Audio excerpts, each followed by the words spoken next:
Maayong buntag sa tanan ug sa uban nga nag-apil karon sa ato ang simba via the internet. Maayong buntag usab kaninyo, and may the Lord speak to us this morning from His Word.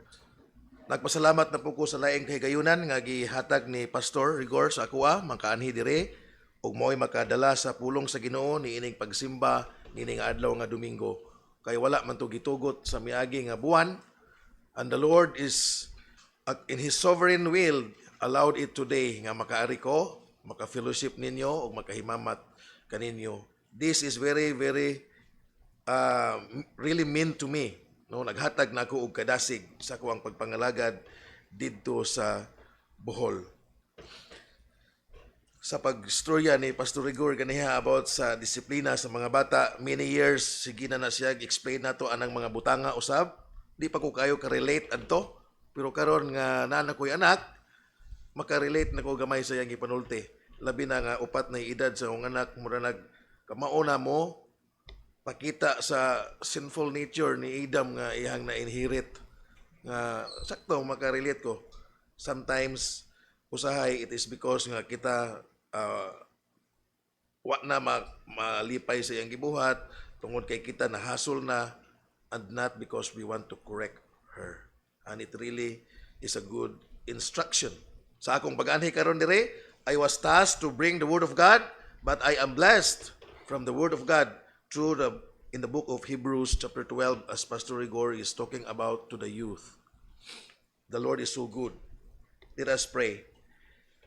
Salamat Lord nining kabuntagon nga imong gidala diha sa imong simbahan aron magkig-uban kanimo, ibin ikaw wala og dili namo makita.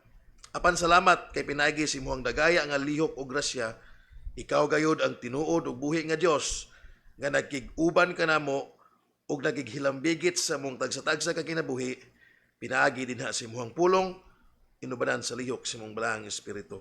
Salamat sa imong paghatag ni Pastor Rigor og kusog karon nga buntag aron siya makabuhat sa ihang tahas nga mao ang pagpreparar sa mga kasing-kasing sa katawhan o sa pagpanudlo sa mga bata diha sa pagpanimba. All glory and honor be unto thy most holy and blessed name. Even thank you for sustaining Pastor Rigor in many ways. Indeed, thou art the healer, and thou art the source of all healing. And unto you, O Lord, we come and beg for prayer and mercy that you will continue to bless our Pastor Rigor with good health, and even all of us who are here. Help us, O Lord, physically and spiritually. Speak to us from thy word this morning. In Jesus' name we pray. Amen. A very familiar verse. Siguro sige na mo kadungog ani or basa sa inyong mga quiet time. But we all know the word of God is always fresh. Every day we have new experiences in life, new problem, new struggle, new form of difficulties. And that is where the Word of God find very important sa atuang kinabuhi. It speaks to us in a very special way, day and today, according to our needs. For we walk by faith and not by sight.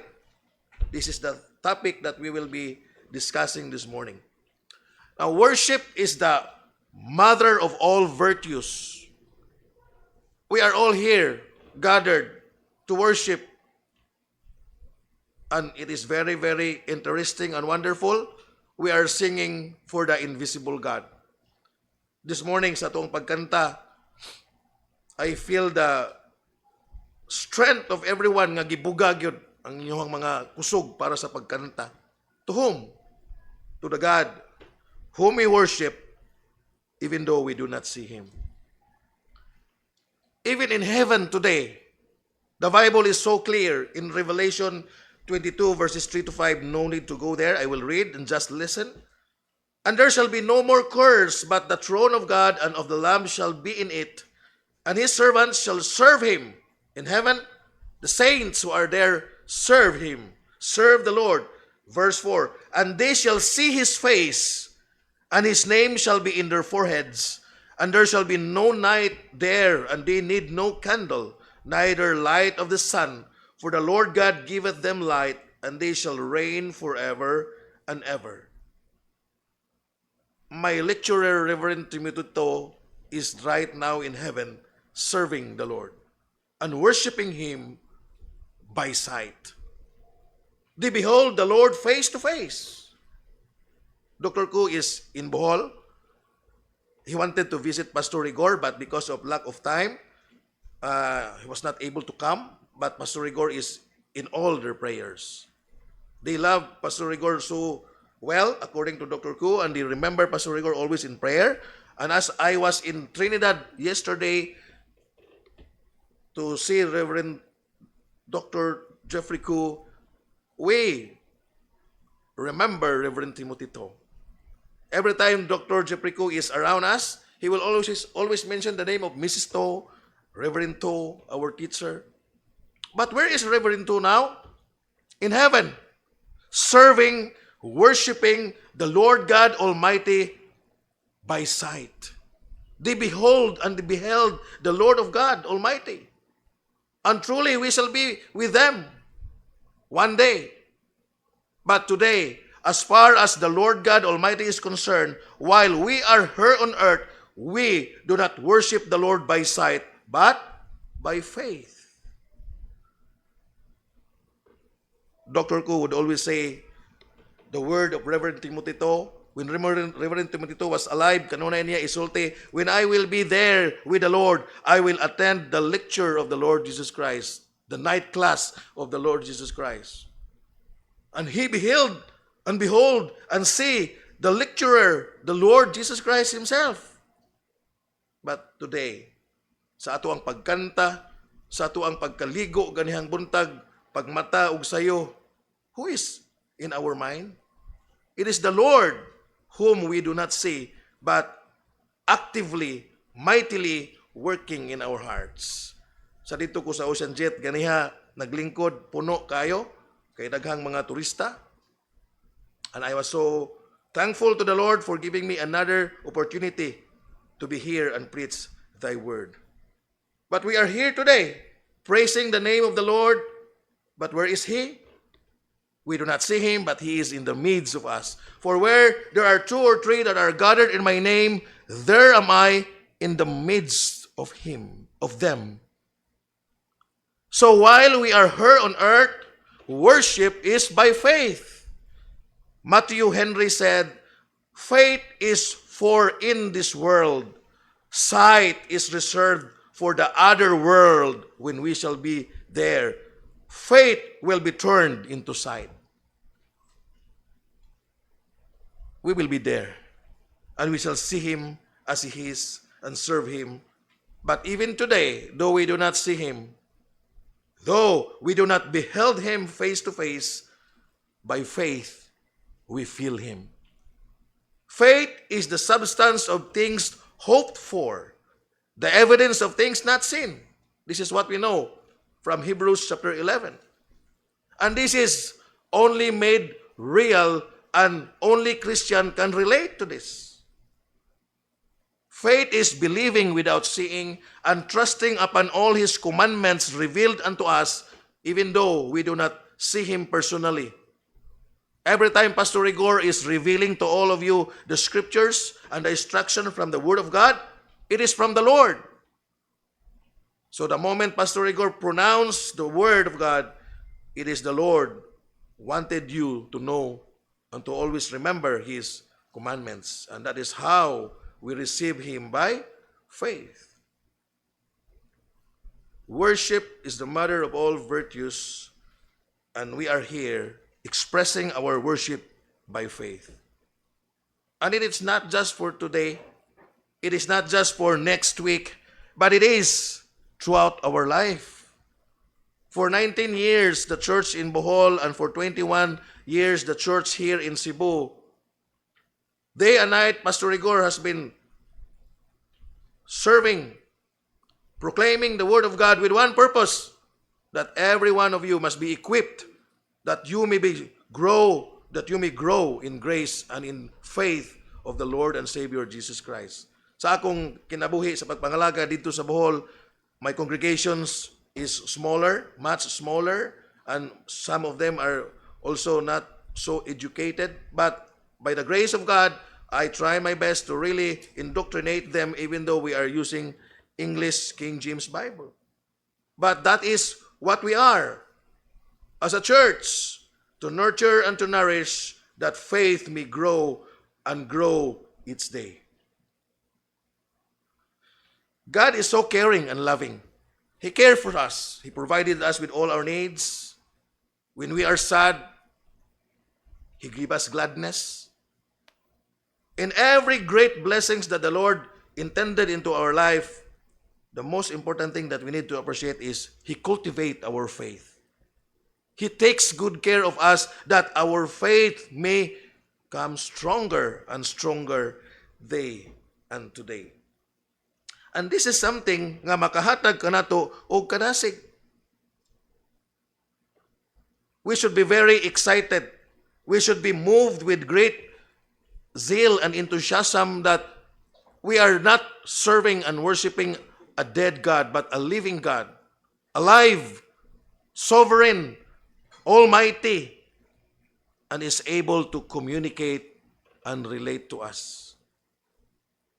For 19 years in the service, in the ministry, the Lord has been so good to me, and for Pastor Igor for 21 years, and to all the mission stations, only because of God who take good care of His missionaries and His people, that their faith may go stronger and stronger. Sa ato ang kinabuhi, naghantag mga pagsulay. What should make us encouraged? Of course, the Word of God. The Word of God is there. But above all, it is the plain longing of being with Him, worshiping Him by sight. But today, it is His will that we shall worship Him by faith. And that is why we are thankful for His grace nga naglihok sa ato ang kinabuhi, aron kita gayod makaila kaniya. Kaya ang atong pagtuo, dili man ato, iyaha usab. Walay atoa, tanan iyaha. And every time I say this, I am also reminded of the beautiful salvation He entrusted unto me according to His love, and He elected me. And not just me, but all of us. And so faith would enable us to continue and even to faithfully and wonderfully enjoy this life He gave us here on earth. Even as we read the many stories written in the Bible, it is for our encouragement that our faith may grow. For whether we like it or not, while we are here on earth, it is for us to believe without seeing. And faith is something that is very, very powerful, that it will make us a happy Christian. Why Christian is not happy? What is the problem? Why a Christian is not happy? There should be something in her relationship with the Lord. Faith is affected. Faith must be very, very tagaan natong taas nga pagtagad sa itong Kristohanon nga kinabuhi. Si Charles Spurgeon niingon, with small faith, our soul will be brought to heaven. Small faith brings our soul to heaven.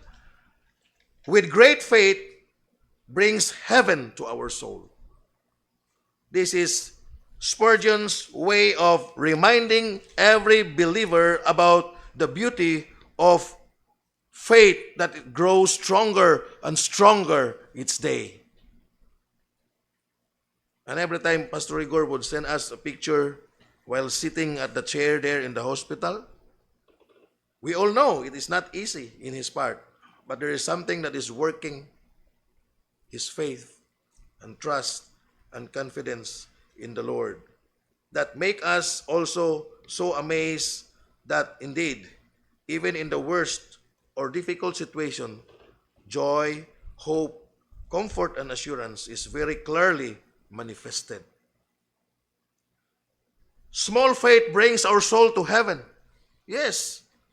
Remember the very first day nga ikaw nakadungog sa mensahe sa kaluwasan. Do you need, does the Bible needs you to be theologian so that you will understand the meaning of John 3:16? Simply explained to you by the preacher? A little faith is needed.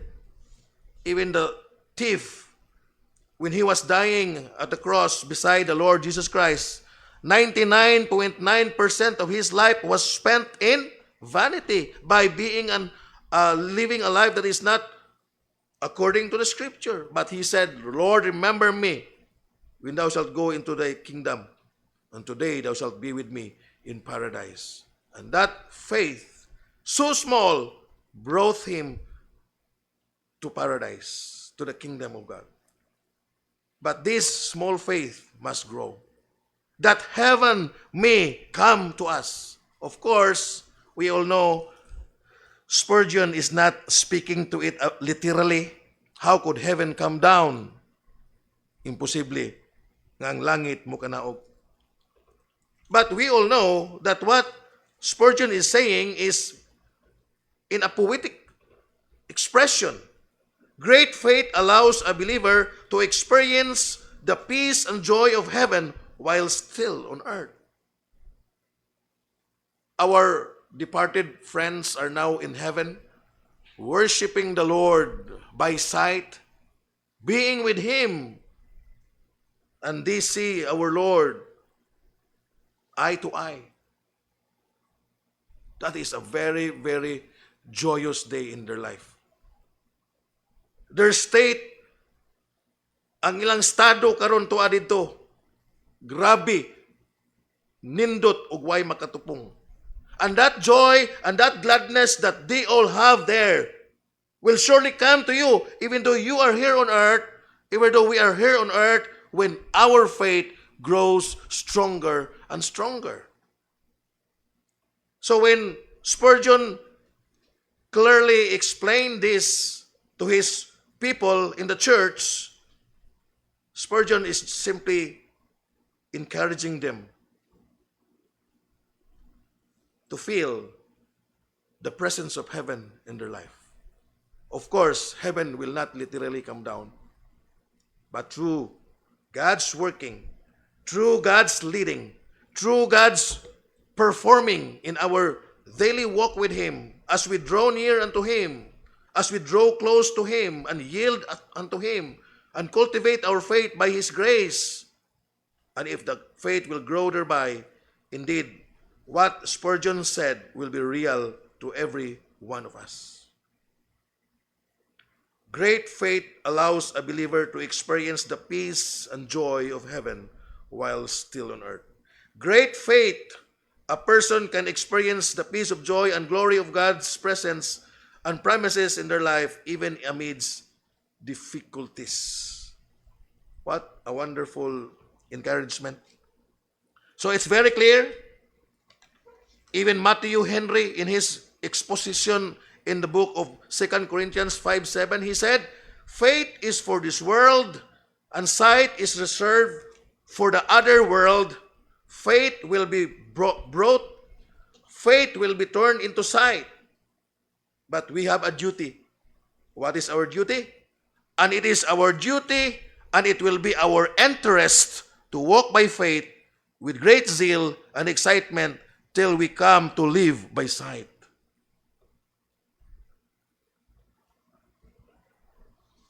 Human as we are, mao gyud ni ang giya nga gihatag sa Ginoo. And that is why faith is always required by the Lord to grow. Because the Lord did not give us another way and means whereby we can enjoy this blessed relationship. That it is just to go straight, go forward, and even go stronger and stronger as we live and serve the Lord, and it is our dearest interest, then we shall receive the greatest joy of being a Christian. When Paul was serving the Lord, the writer of Hebrews is most likely the Apostle Paul. Although ang uban dili mo agree, but most likely the Apostle Paul is the author of the book of Hebrews. And he said, looking unto Jesus, the author and the finisher of our faith. So, every day is a day to look upon the Lord. And to look upon the Lord is the only way and means whereby we shall grow in our faith. That will leads to the coming down of heaven into our life. Kung imong lantawon ang ihang kinabuhi, amazing kayo ang ihang mga nahitabo sa ihang kinabuhi. The man put inside the prison cell was made to be the most joyful man in the Roman Empire.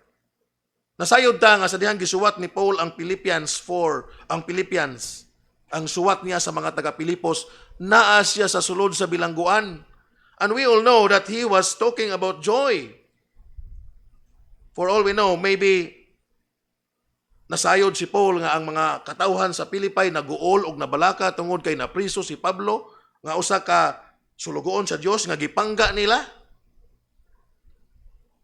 Nasayod si Paul nga masulubon og magulanon ang mga taga-Pilipos.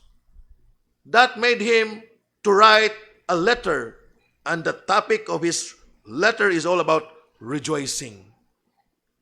That even every time Pastor Igor would send the exhortation, in the midst of his difficulty, maybe gaandam siya sa iyang mga tambal, paingon pa siya dito sa ospital, I could relate and I could see the same format there working in the life of the Apostle Paul. When Paul was inside the prison cell, we all know, ang iyang kahimtang di lalim. Kaya ang prisuhan sa Rome, dili pareha sa prisuhan sa Singapore or sa Amerika nga tagsag kwarto, nya nindot kayo kutson, nindot kayo mga CR. Ang kahimtang ni Paul, gihuktan niyang tiil o kadina, ang iyang pagkaon, murag pagkaon og baboy, ang ilaga magdagandagan sa iyang kilid. Yet, he is speaking about joy and rejoicing. That is something nga dili matugkad sa hunahuna sa tawo nga walay Kristo.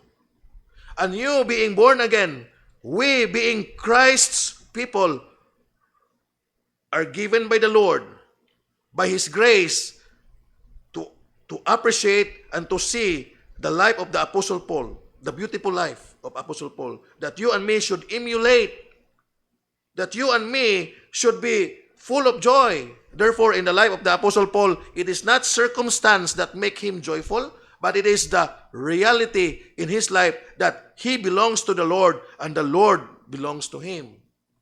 So, dili ang kahimtang ang maghatag nato og panahon nga magmalipayon ta apan ang kamatuoran nga kita anaa sa Ginoo ug ang Ginoo anaa kanato. And as we look at and as we focus our eyes unto the Lord by looking unto Him as the author and the finisher of our faith, we will see His beauty. We will see His beautiful grace and mercy in our life. Of course, not literally, but we will feel it. While Paul was inside the prison cell, he did experience the peace and joy of heaven. Siguro, kung imong lantawon, ang katong Roman emperor nga nagpuyo sa nindot nga balay, or even the rich Roman people who live in the villa during those time, they have all things that they can have in life. Rome is a place of kalipay, na anito ang tanan nga nindot nga mga balay, nindot nga mga kahilayan, nindot nga mga pagkaon. They all have this, even their time. But even those rich people living in a beautiful villa with a very nice, comfortable bed do not have the great joy that the Apostle Paul experienced in his life. Kung naa pa lang tayo CCTV, unya taparo na to, mao ni ang mga Roman people nga nagpuyo sa villa, mao ni ang mga Roman emperor nga nagpuyo sa nindot nga palasyo, naa dito ang bangkite kanunay, pamahaw bangkite, paniudto bangkite, panihapon bangkite. Napay daghang servant nga tigpaypay. I can remember Pastor Rigor when he came to Bohol to do the funeral wake of our member there. Nga gipaypayan siya sa apuhan sa namatay, no? Because walay electric pan. Yes, sa unang panahon, comfortable kayo ang kinabuhi sa mga tao sa Rome. Ang mga dato dito, pinaypayan sa mga servant while Paul is lying on the floor. Ang mga ilaga, posible, mulatay sa iyang tiil. Ang mga tubig nga, naaylain nga baho, murag mudagayday si ihang kilid. Pero wala na, maghimo niya nga masulupon. In fact, he is the most joyful and cheerful man in the entire Roman Empire during that time. Those who are free, katong wala mga mabilanggo, those roaming around the streets, they are the saddest. But while Paul, who is inside a prison cell, we all know he is the happiest. Why? Because of his great faith in the Lord, heaven comes to him. That the joy of heaven, the peace that is found in heaven, the comfort that is found in heaven was found in his heart. And dili ni siya binuang. This is not an exaggeration. The Bible is very, very clear.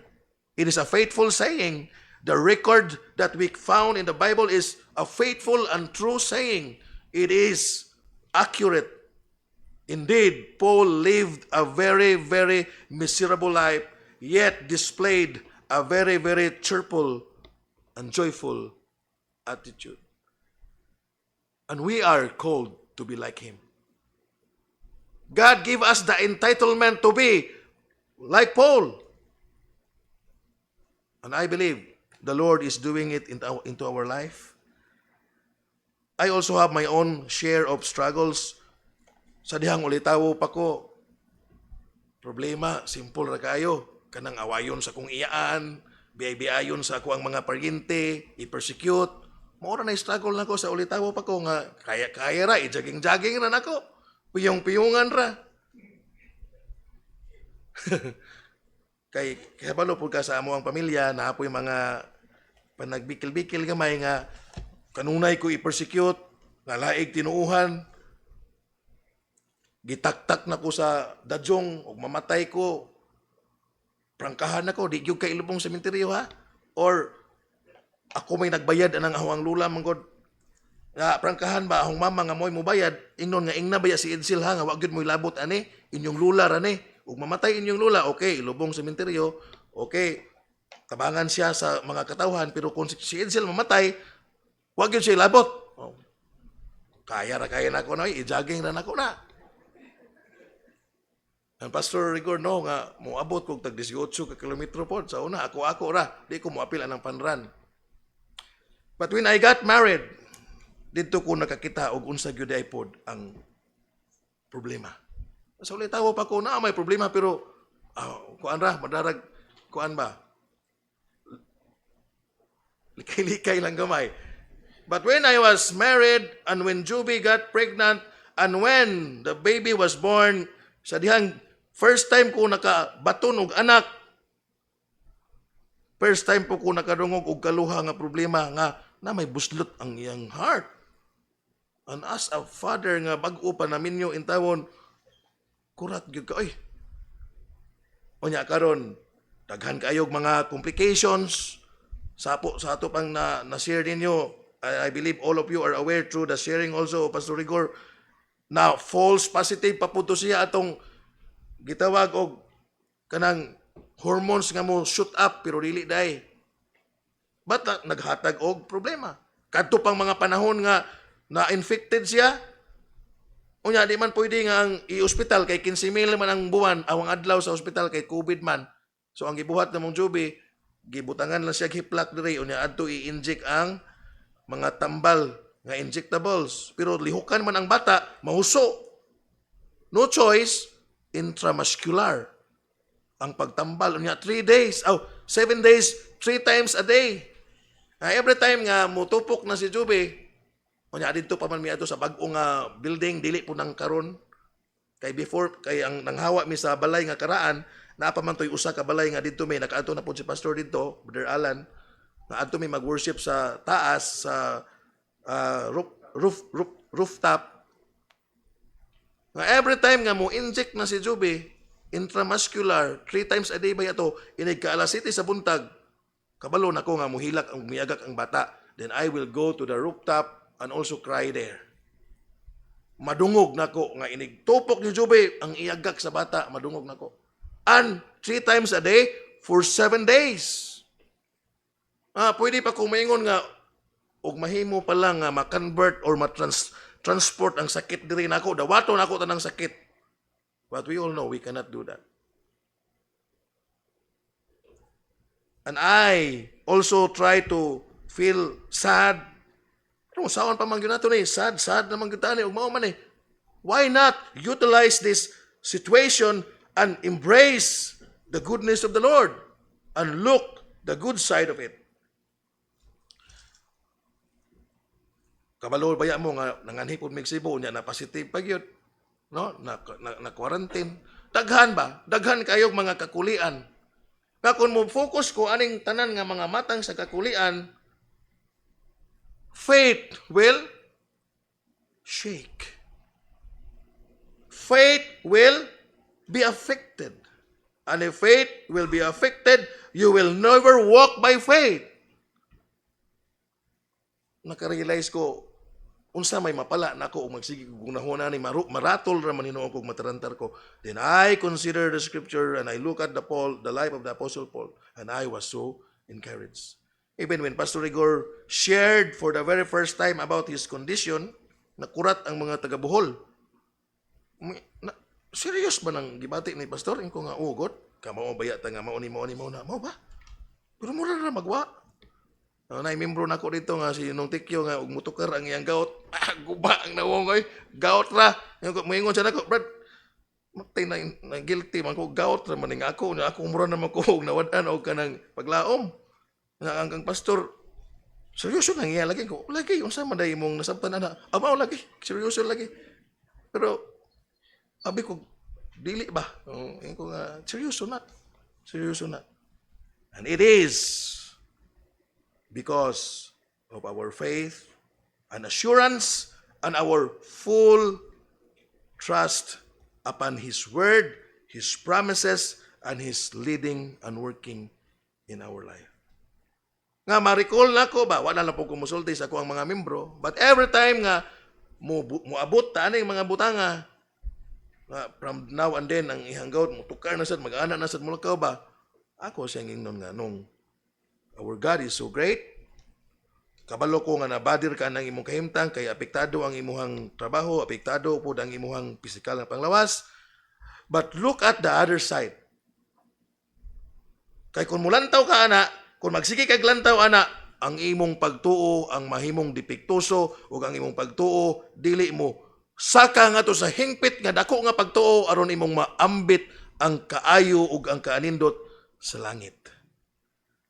That is why looking unto Jesus, the author and the finisher of our faith, instead of looking at the problem, look at the other side. The Lord, His Word, His promises, the days when you will be with Him and to see Him face to face. For all we know, now, this very present time, they are there gathering for worship, but by sight. But whether we like it or not, it is God's will that we must gather here by faith. Believing without seeing. Trusting even without beholding Him. Simply putting our trust and confidence upon His revealed world. Look at the other side. Paul has the reason to be murmuring. When Brother Libby was put in prison, bagulbol diri, bagulbol dito. Ahong gitubag anong magbagulbol magang imo man ang tinuyuan. Wa gisugo ba day ka og gusto ni Pastor Igor ka ma-chairman ka pero lahi gyud ka kay adto po ka mo chairman sa laing grupo. Chairman naman to dito. Sige na to chairman, kuya ra ba kayo kay inig chairman niya magdapod og pagkaon. Nindot na kayo ang dagan sa kinabuhi. Pero niabot man sa punto nga mo na po'y mo chairman sa lain nga hugpong nga magsuod na sila sa lahing kwarto, lahi naman nga fellowship. So na priso, sa iyang pagka-priso, nagbagulbol, ako'y bagulbolan, ikaw wakay katungod mo bagulbol. Kaya ang imong tinuyuan, imong atubangon. Si Paul live na priso, pero na priso siya, kabalo ka, wala magbuhat og krimen.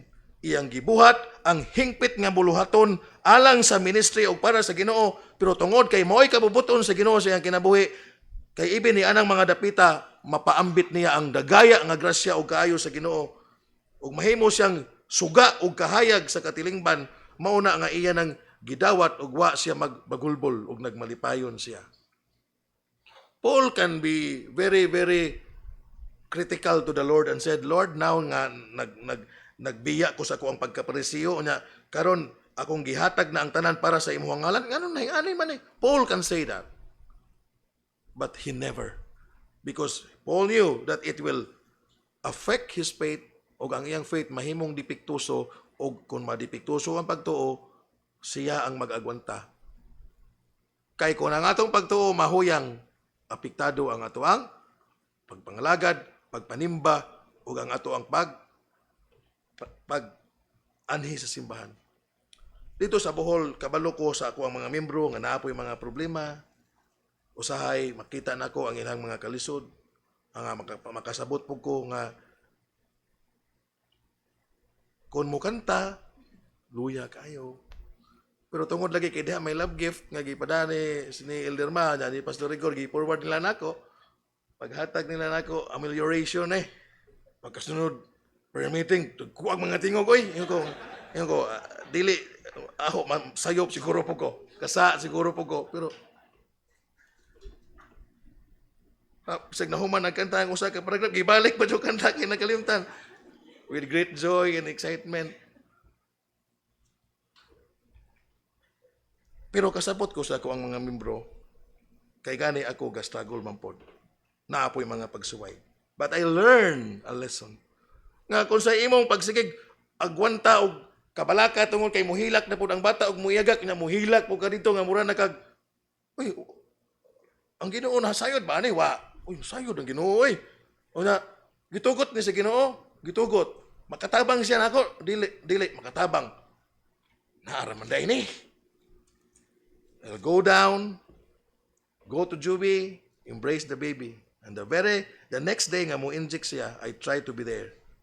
And hold the baby, be with Juby, and try to be strong in the Lord, knowing that the Lord, kung kini nga injection, makaayo niya, this is for you. This is your dealing. This is your working. I will receive it gladly. Embracing your will, knowing that thou art the sovereign Lord, who is in control. I will look unto you. I must yield unto you. Let thy grace work mightily in me, that my faith goes stronger, and that I may experience heaven while here on earth. The heaven that we will experience here on earth is the peace that comes from the Lord. The joy, the comfort, the assurance. That is why, tanawa ang giingon ni Paul sa 2 Timothy 4:7. Sa Hebrews 12:2, although wala gidayag niya nga siya ay nagsuwat sa libro nga Hebrews, but most scholar believe it was Paul. He said, looking unto Jesus, the author and the finisher of our faith, he said in 2 Timothy 4:7, I have fought a good fight, I have finished my course, I have kept the faith. And we all know that Paul wrote this when he was near of his departing. Because Timothy is his successor. And we all know nga iyang gisiguro si Timothy, nga Timothy, it's now your turn. And now, I will tell you, I have fought a good fight, I have finished my course, I have kept my faith. I have kept the faith. Kung imong lantawon, dili lang si Paul ang gitagaan sa Ginoo katungod nga mulakaw ni ini nga dalan. Kitang tanan nga mga magtotoo. And we can even experience what Paul experienced by grace of the Lord, by the working and dealing of the Lord alone in our life. And grace is so sufficient, it is so abundant nga maghatag na itong abilidad o kapabilidad. Not nga makaya na to sa atong kaugalingon, no. By the grace and leading of God, we may be equipped and be able and capable to do things that are beyond our strength. Because the Lord will be our strength. The Lord, the Apostle Paul begged the Lord, right, many times. But the Lord did not listen to the pleading of the Apostle Paul, but Paul was very glad to receive the will of God, for he is aware that the strength of the Lord is made perfect in weakness. To describe more about faith, I am so willing to share to you a story nga maybe kanunay na nato nga madungog pod or nabasa. Nga sa unang panahon, there was a drought. So tungod sa usa ka dako nga drought or huwaw, nangamatay na ang mga tanaman, nangamatay ang mga pananom, wala na'y mainom ang mga mananap. Ug mao manggaling na siguro delikado gyud ang kahimtang. That the entire village was so afraid nga gawas nga mamatay ang ilang mga mananap, mamatay og samot ang ilang mga pananom, even ang ilang mga anak mga matay. And so the elders of the village decided nga magpray ta. Let us gather for prayer, asking the Lord for rain. So it was an intention made nga nakita nila nga way laing makatabang nila kundi ang Ginoo ra mao daw nga hingduol gyud sila sa Ginoo ni dangop sila. And because during that day wala man ang tanan makatambong kaya ang uban ang lakaw man, so the elders made an announcement, inform everyone, those who are not here today, let them know that tomorrow we shall have a gathering for prayer. We need to ask God for rain. Ug mao na to, pagkaudto, nagtapok sila para magampo. But there was one little girl nga nakakuha og atensyon sa mga tao. And in fact, some people are laughing. Because that little girl was wearing the story did not tell this, only he bring umbrella, but I may add to emphasize something. He was wearing a raincoat in the midst of drought and sunny day. So every people in the village were gathered already, ready to pray, ready to utter a prayer to the Lord. But this little girl naawahi. Aware man ang little girl nga naay tapok para mag-prayer. So naawahi siya. But he was there. She was there. She was willing to join the gathering. But she was wearing a raincoat. And she was bringing an umbrella in the midst of sunny, drought, week, adlaw.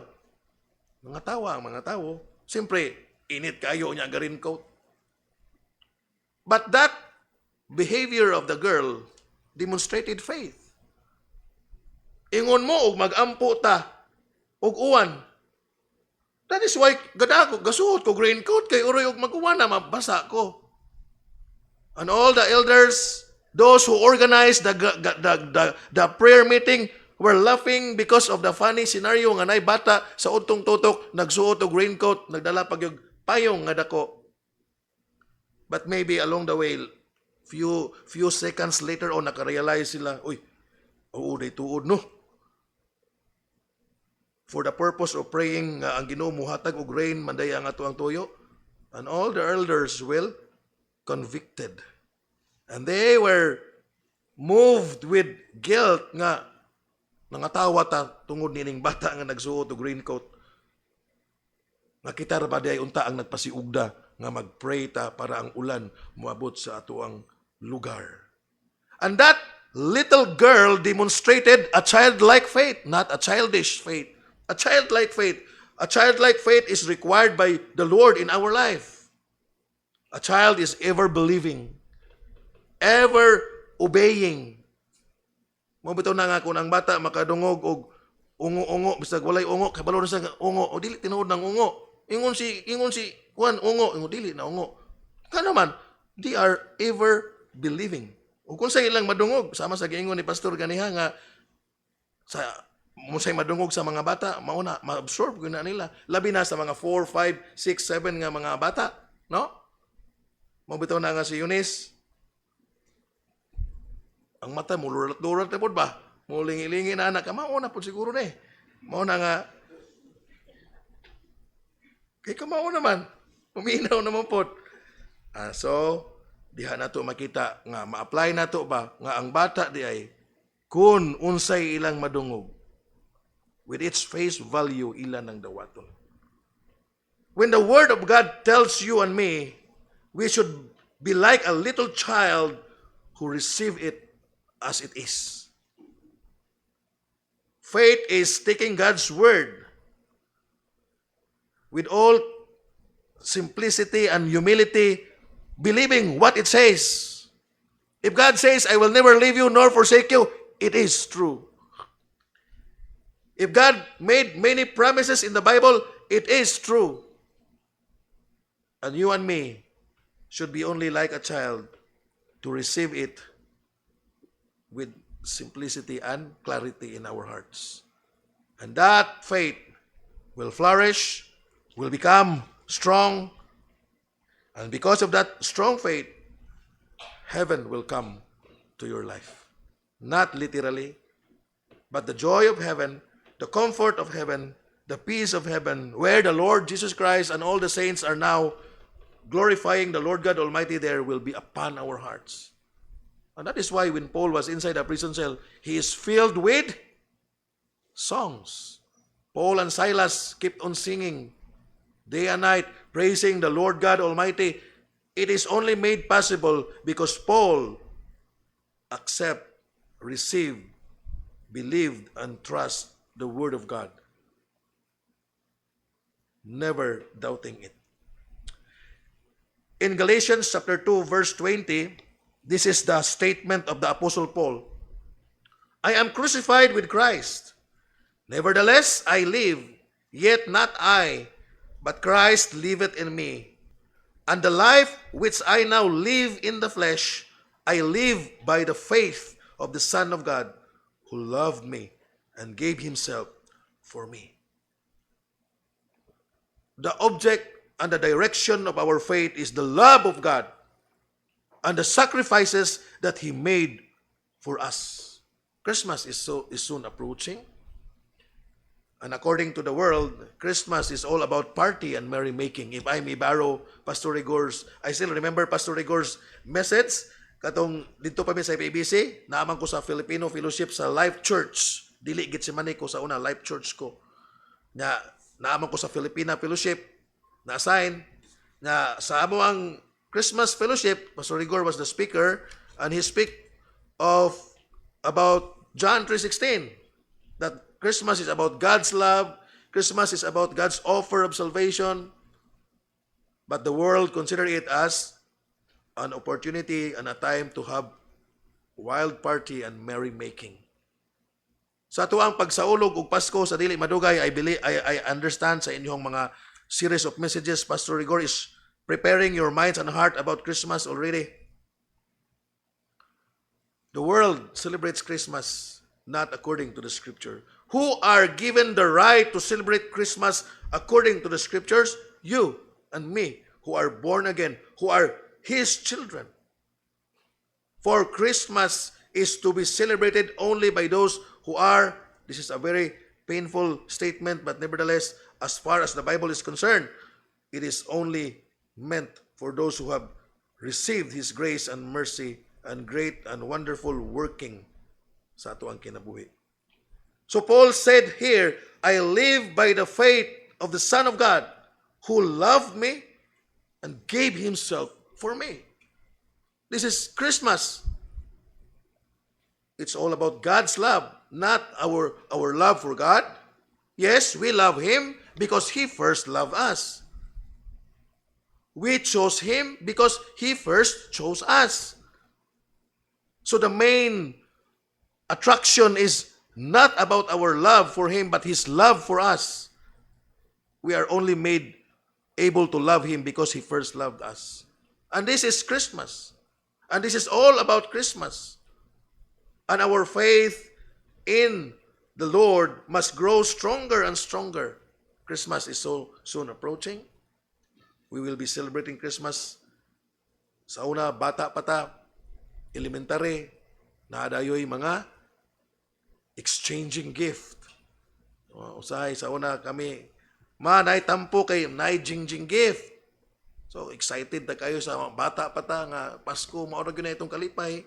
Sa high school, basta Pasko, lahi gyud ang ato ang feeling, ang environment, mauna, naay mga parol, naay mga suga nga pawong-pawong. Unya, ma-feel gyud nato ang mga kanta. Mulugwa po si Jose Marichan, labi na ron na nanatay messenger. Di ba? Naanang pagiha, oy, Pasko. But we have a deeper reason of rejoicing this Christmas. It is the love of God. Very common, even the unbelievers nowadays, even the people outside would always know and always hear about it. It is about the love of God. But you and me have experienced it, have felt it, because the Lord dealt with us according by His grace.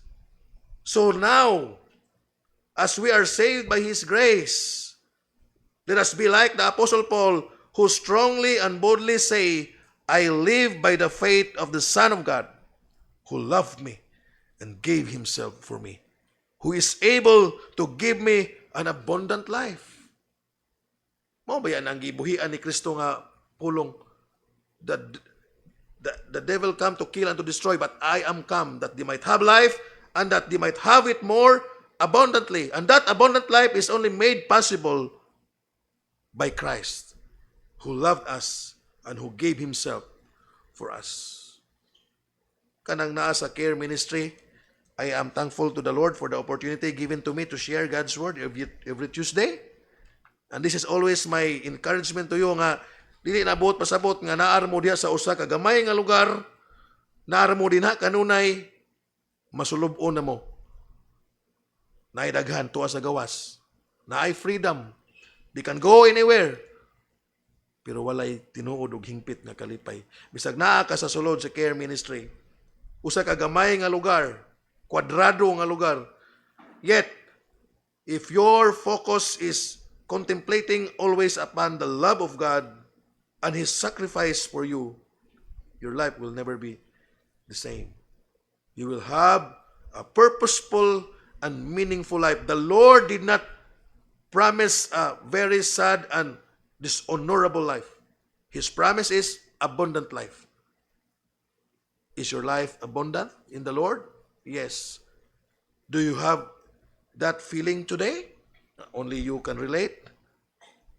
I am thankful to the Lord for saving me and for giving me the opportunity to serve Him and even embrace joyful and meaningful life, being my shepherd and being our Lord and Savior.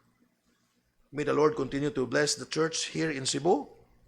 May the Lord continue to do His good work that He has done upon our pastor, how he do great and mighty things in his life.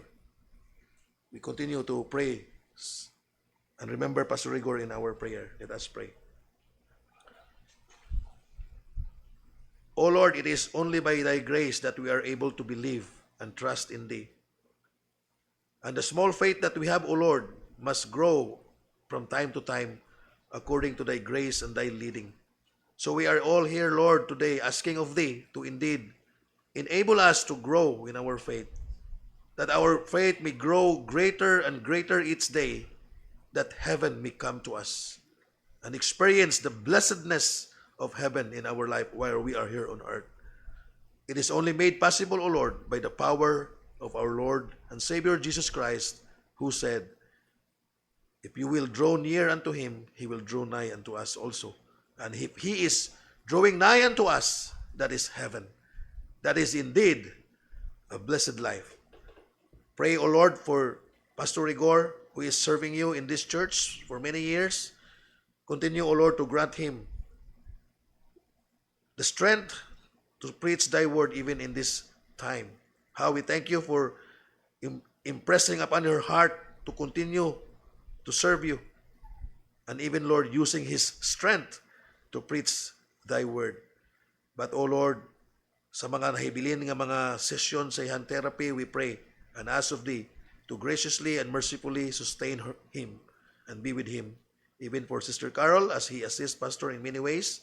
Even, Lord, for the children, be with them. To all the members of the church, even to Elder Ili and Deacon Dundon, continue to use them to be with Pastor Rigor, to be a help of Pastor Rigor in many ways sa ilang pagpangalagad. Even how we thank You, O Lord, for blessing the church in many ways. How You have used many people to co-labor also, like Brother Alan, even Brother Julius, Brother Johnny Ray, Brother Oscar. I cannot name everyone, O Lord, but I can see All men are standing firm in the service of the ministry. It is a sign that, Lord, thy grace is indeed extended unto them, and they are responding well. Continue to be with them, that they may respond more and more according to your leading and calling. And be with me also, O Lord, as I serve you in Bohol. Lord, help me as I serve you and preach to the people thy holy word. This I ask and pray in Jesus' name. Amen.